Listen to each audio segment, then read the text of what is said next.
The call came in on a Tuesday, a day already heavy with the threat of rain. Sheriff Davies listened, his brow furrowing with each whispered word from the other end. Sarah, a local waitress known for her sunny disposition, was missing, gone, without a trace. Last seen near Blackwood Manor. The name hung in the air, thick with dread. Locals whispered about the old farmhouse, its crumbling facade a grim reminder of a past shrouded in darkness. Davies knew the stories, whispers of disappearances, of lives swallowed whole by the shadows of the manor. He felt a chill crawl down his spine. This wasn't just another missing person case. This was Blackwood Manor calling. You feel that, Riley? The drive to Blackwood Manor was a journey into the heart of desolation. Fields lay fallow, reclaimed by weeds, as if even nature dared not trespass too close.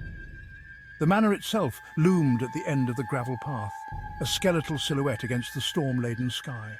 The wind howled, a mournful symphony whistling through the gaps in the boarded-up windows.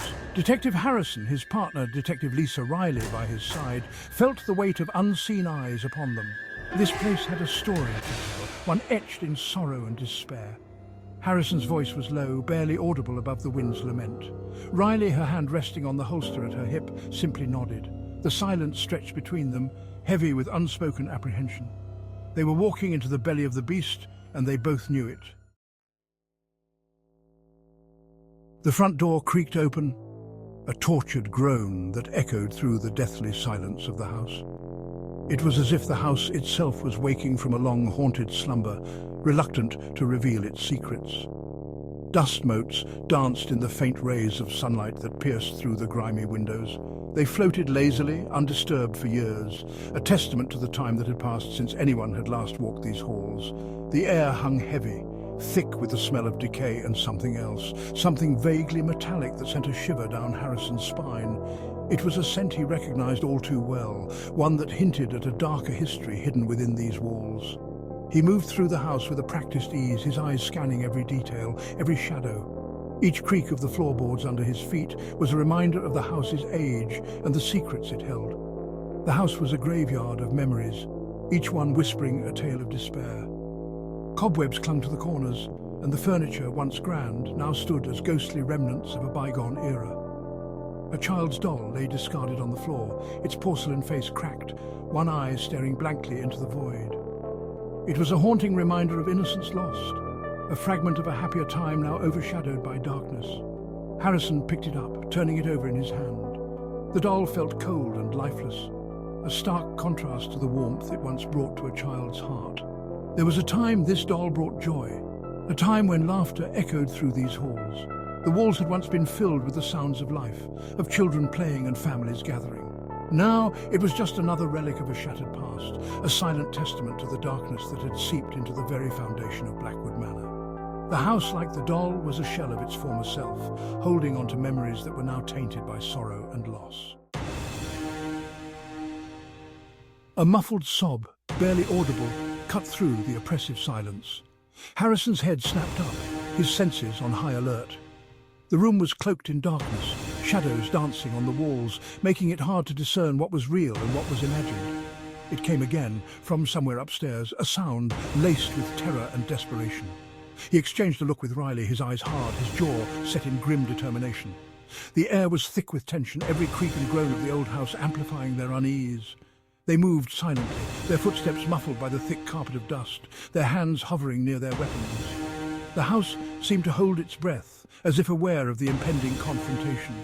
Each step they took was measured, deliberate, the weight of their mission pressing down on them. Each creaking step was a step closer to the truth, a truth that promised to be as ugly as it was terrifying. The stairs groaned under their weight, echoing through the empty halls, a reminder of the age and secrets the house held. The sound led them to a room at the end of the hallway, its door bolted shut. The hallway seemed to stretch endlessly, the door at the end a looming presence, promising answers but also more questions. Harrison tried the handle, but it wouldn't budge. He leaned back, his shoulder slamming against the aged wood. The door resisted, a stubborn barrier between them and the source of the cries. The door splintered, giving way with a groan. And then the smell hit them. It was a pungent, metallic tang that filled their nostrils, making their stomachs churn. The metallic tang Harrison had noticed earlier, now overpowering, unmistakable, the smell of blood. It was a scent that spoke of violence, of pain, and of secrets long buried. The room before them was a tableau of horror, dark stains marring the floor and a metallic object glinting ominously in the dim light. The room was a nightmare brought to life. Chains hung from the ceiling, their iron links slick with something that glinted ominously in the dim light. Stains, dark and rusty, marred the wooden floor, silent testaments to unspeakable acts. And in the corner, huddled on the floor, a figure, Sarah.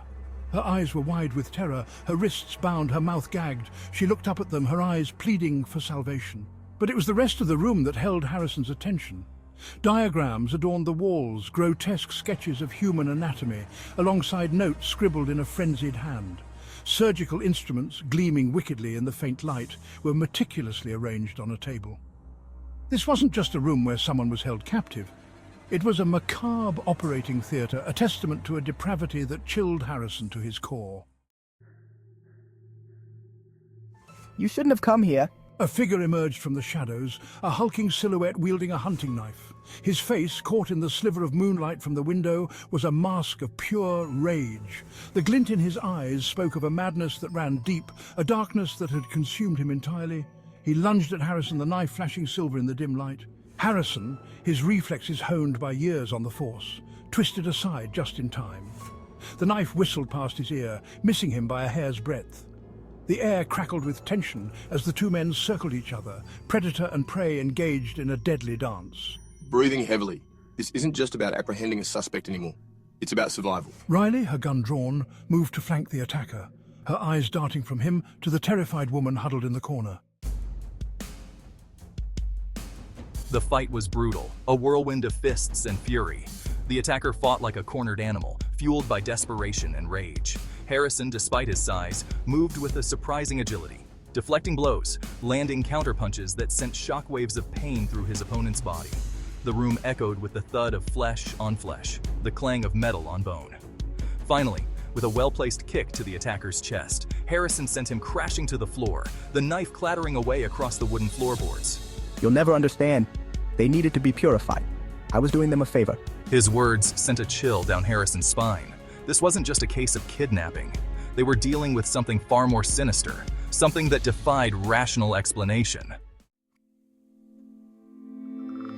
Riley worked quickly, her hands sure and swift as she removed Sarah's gag and untied her bonds. Sarah collapsed into Riley's arms, her body racked with sobs of relief and terror. The ordeal had taken its toll, leaving her fragile, her spirit shaken to its core. But she was alive. That was all that mattered. As the sirens wailed in the distance, drawing closer with every passing second, Harrison allowed himself a small sigh of relief.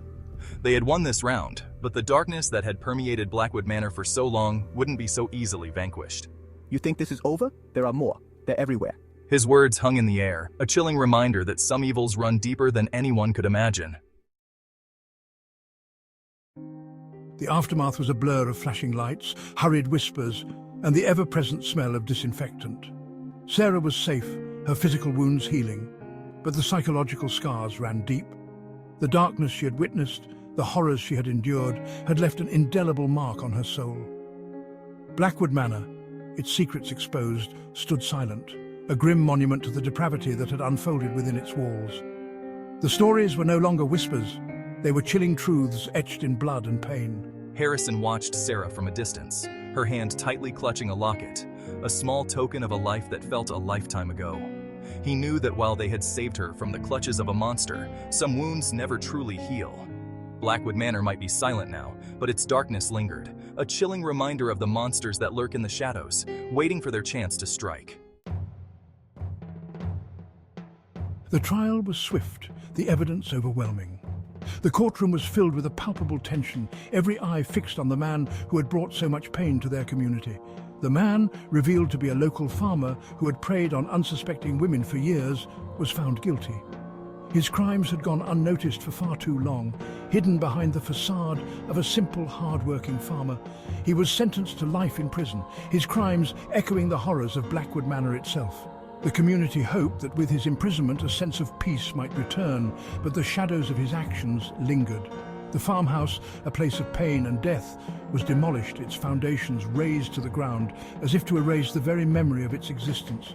The land was left barren, a stark reminder of the darkness that once resided there.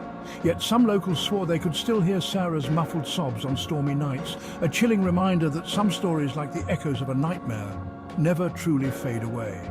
The whispers of the past seemed to cling to the air, refusing to be silenced. Harrison, haunted by the case, carried the weight of Blackwood Manor with him. The images of the victims and the horrors they endured were etched into his mind, a constant reminder of the evil that lurked in the most unexpected places. He knew that evil wore many faces, and sometimes the most terrifying monsters hid in plain sight. The case had opened his eyes to the reality that danger could be lurking anywhere, behind any friendly smile or familiar face. He vowed to never let his guard down, to always be vigilant, for the whispers of Blackwood Manor served as a constant reminder. The darkness was always there, lurking just beneath the surface, waiting for its chance to rise again. Harrison's resolve was unshakable. He would protect his community from the shadows that threatened to consume it, no matter the cost.